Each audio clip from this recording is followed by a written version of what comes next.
할렐루야, 좋은 아침입니다. 매일 말씀 묵상에 함께 하신 여러분을 주 예수 그리스도의 이름으로 환영합니다.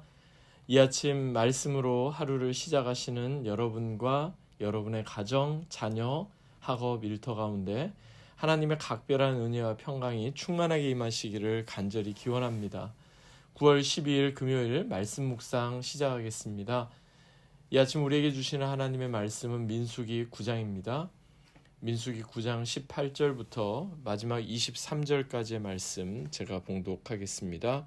하나님의 말씀입니다.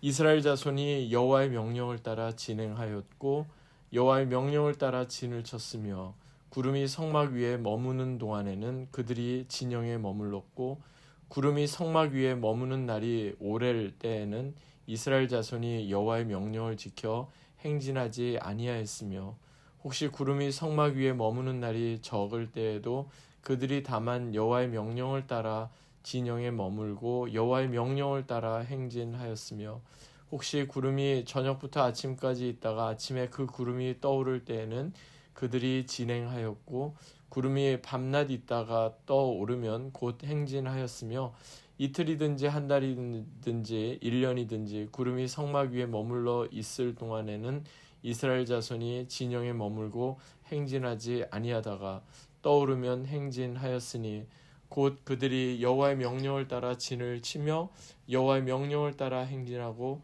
또 모세를 통하여 이르신 여호와의 명령을 따라 여호와의 직임을 지켰더라.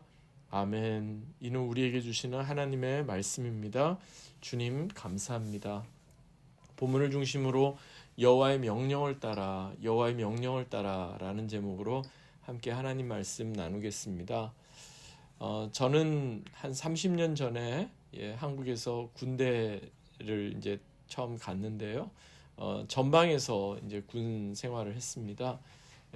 강원도 철원 화천 지역에서 이제 민간인 통제선 일명 민통선이라고 불리는 그 민통선 안에 제가 근무했던 부대가 있었습니다. 지금 제 기억이 맞다면 대략 10개월 동안 최전방 철책선 그 GOP라고 하는데요. 그 제너럴 아웃포스트라고 하는 그 GOP 철책 경계 근무를 했었습니다. 그때 가장 많이 들었던 말이 있는데요. 그것은 비도불행이라는 말입니다. 풀어서 설명하면 길이 아니면 가지 말라라는 말이었는데, 왜냐하면 제가 복무했던 지역은 한국전쟁 이후로 아직까지 민간인들이 거주하는 곳이 아니라 계속해서 군사보호구역으로 묶여 있었던 곳이라 어느 곳에 지뢰가 묻혀 있는지 또 어느 곳에 그 6.25 때 또는 그 이전에 있었던 이런 지뢰가 있었는지 전혀 파악이 안 되던 그런 곳이었기 때문입니다.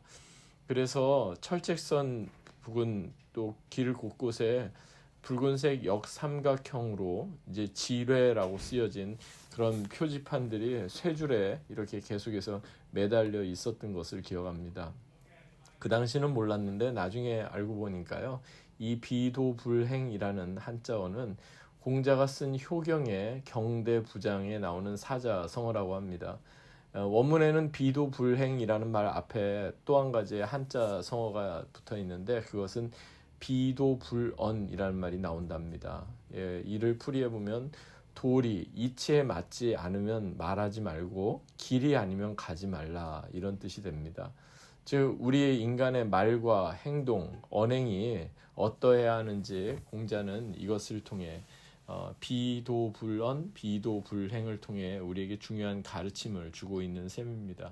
계속 우리가 살펴보고 있는 민수기에서 말씀하는 내용도 저는 이것과 크게 다르지 않다 하는 생각을 했습니다. 즉 이스라엘 백성들이 어떻게 광야를 지나가야 했습니까? 그들이 어떻게 광야에서 생존하며 살아남을 수 있었습니까? 이스라엘 백성의 광야 생활 역시 비도불언, 즉 도리에 하나님의 이치에 맞지 않으면 말하지 말고 비도불행, 즉 길이 아니면 가지 말아야만 했던 겁니다. 이와 관련해서 오늘 본문 뒤에 나오는 민수기 14장에 보면 이런 말씀이 나옵니다. 나를 원망하는 이 악한 회중에게 내가 어느 때까지 참으랴. 이스라엘 자손이 나를 향하여 원망하는 바 그 원망하는 말을 내가 들었노라. 그들에게 이르기를 여호와의 말씀에 내 삶을 두고 맹세하노라. 너희 말이 내 귀에 들린 대로 내가 너희에게 행하리니 너희 시체가 이 광야에 엎드러질 것이라. 무슨 말씀이냐면 하나님께서는 우리의 모든 생각과 우리의 모든 말과 우리의 모든 행동을 다 일일이 기억하고 알고 계시는 분이시기에 지금 우리가 아무 생각 없이 내뱉는 말 한마디, 또 아무 생각 없이 하는 그릇되고 어리석은 행동은 곧 하나님 앞에서 하는 말이 되고 하나님 앞에서 행하는 행동이 된다는 사실을 우리에게 알려주는 겁니다. 오늘 본문에 특별히 반복적으로 나오는 표현이 있죠. 그것은 여호와의 명령을 따라라는 말입니다. 히브리 말로는요, RP 아도나이 이렇게 되어 있는데 문자적으로 번역하면 여호와 하나님의 입을 향하여 또는 여호와 하나님의 말씀을 향하여라는 그런 뜻이 됩니다. 여호와의 명령을 따라라는 이 표현이 오늘 본문에서 무려 8번 반복적으로 나옵니다. 18절에 2번, 19절에 1번, 20절에 2번, 그리고 23절에 3번. 이렇게 자주 나오는 것은 그만큼 중요하기 때문에 그런 거죠.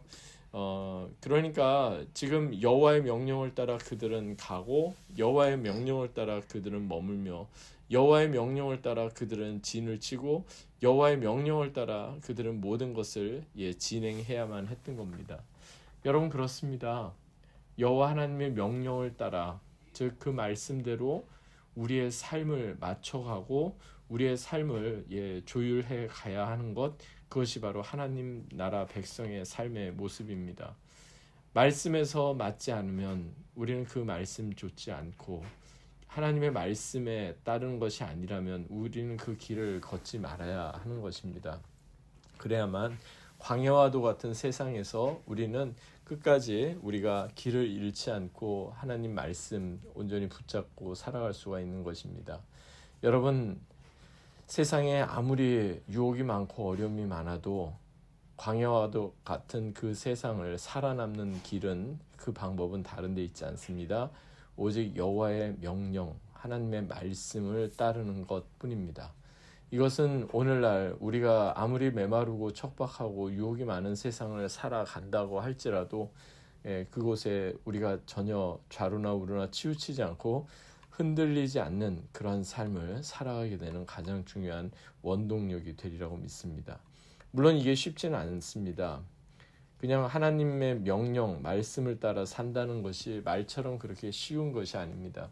이스라엘 백성들은 그 하나님의 명령, 그 말씀을 따라 살기 위해 무려 40년이라는 시간, 그들은 광야에서의 시간을 지속적으로 보내면서 그곳에서 그들은 연단과 훈련의 과정을 거쳐야만 했던 겁니다. 사랑하는 여러분, 불확실성이 점점 더 가중되는 가운데 하나님의 말씀만 붙잡고 그 말씀 따라 산다는 것, 어떻게 보면 참 어려운 일입니다. 이것은요, 그래서 어떤 신학자는 단순한 믿음의 문제이기 이전에 또한 소망의 문제이자 기다림의 문제다, 이렇게 표현하기도 했습니다. 그렇습니다. 우리의 신앙과 삶에도 원튼 원치 않든 우리가 오랫동안 기다려야 하는 그런 일들, 미래에 대한 불확실성 때문에 우리가 염려가 되고 마음이 힘들어지는 그러한 때 분명히 있습니다. 불확실성이 점점 더 커지게 되면 어떻습니까? 우리의 마음은 불안해집니다. 기다림의 시간이 점점 더 길어지면 길어질수록 우리는 그 소망에 대한 끈을 점점 놓게 되는 겁니다. 하지만 여러분, 이처럼 불확실성이 가중되고 기다림의 시간이 오랫동안 지속되는, 그래서 염려와 불안함이 우리 가운데 계속해서 엄습해오는 그런 순간에 우리가 더 집중해야 할 것은 다름이 아닙니다. 그때가 우리 영적 침체의 시간이 아니라 다시 한번 우리의 신앙을 되돌아보고 우리의 삶을 말씀에 다시 한번 조명해보는 그런 영적 훈련의 시간이 되어야 하겠습니다. 이를 위해 진정 우리의 소망을 하나님께 두십시다. 그리고 하나님의 말씀을 따라 순종의 연습을 지속적으로 해 나가십시다. 그렇게 되면 광야를 우리는 통과할 수 있습니다. 그렇게 되면 아무리 메마르고 유혹이 많은 땅에서도 우리는 결코 흐트러짐 없이 하나님을 향한 예배자로서의 삶을 그렇게 살아가게 되는 겁니다. 옛 선현들의 말, 비도불언, 비도불행.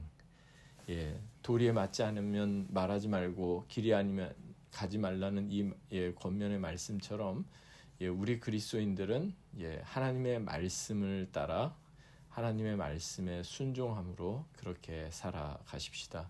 그리고 그렇게 살아가는 자 되어야 하겠습니다.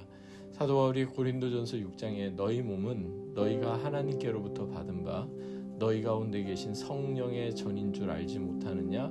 너희는 너희 자신의 것이 아니라 값으로 산 것이 되었으니 그러므로 너희 몸으로 하나님께 영광을 돌리라. 이렇게 권면했던 것처럼 우리 평범한 일상을 통해서도 하나님의 거부할 수 없는 임재가 드러나며 궁극적으로 하나님께 영광을 돌려드리는 그런 삶을 살아가십시다.